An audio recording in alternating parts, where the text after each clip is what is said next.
मंडळी 6 जुलै 2025 रोजी आषाढी एकादशी आलेली आहे.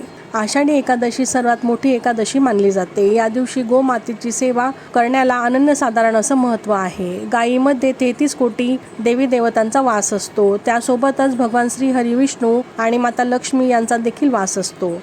आषाढी एकादशीला गायीची सेवा आपण आवर्जून करावी आणि गायीला या वस्तू खाऊ घातल्याने प्रखरातील प्रखर पितृदोष असेल, वास्तुदोष असेल आणि दारिद्र्य देखील नष्ट होते. तसेच आपण प्रत्येक एकादशीला या वस्तूंचे नैवेद्य खाऊ घातले तर 33 कोटी देवी देवतांचे आशीर्वाद लाभून आपले जीवन समृद्ध होते. माता लक्ष्मीचा वरदहस्त कायम त्या वास्तूवर राहतो आणि यामुळे आपल्या मुलाबाळांची घराची उत्तरोत्तर प्रगती होते. आपल्या वास्तूमध्ये कधीच अन्नधान्याची तसेच पैशांची कमतरताही जाणवत नाही. तर मंडळी, हा उपाय एकादशीच्या दिवशी दिवसभरामध्ये तुम्ही कधीही करू शकता. स्त्री आणि पुरुष कोणीही हा उपाय करू शकता.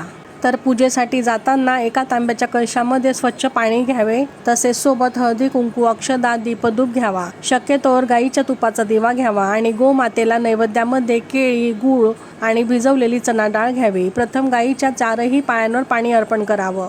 त्यानंतर हळदी, कुंकू, अक्षदा अर्पण करून दीपधूप दाखवावा आणि गाईला स्पर्श करून आपल्या हाताने हे सर्व वस्तू गाईला खायला घालावी.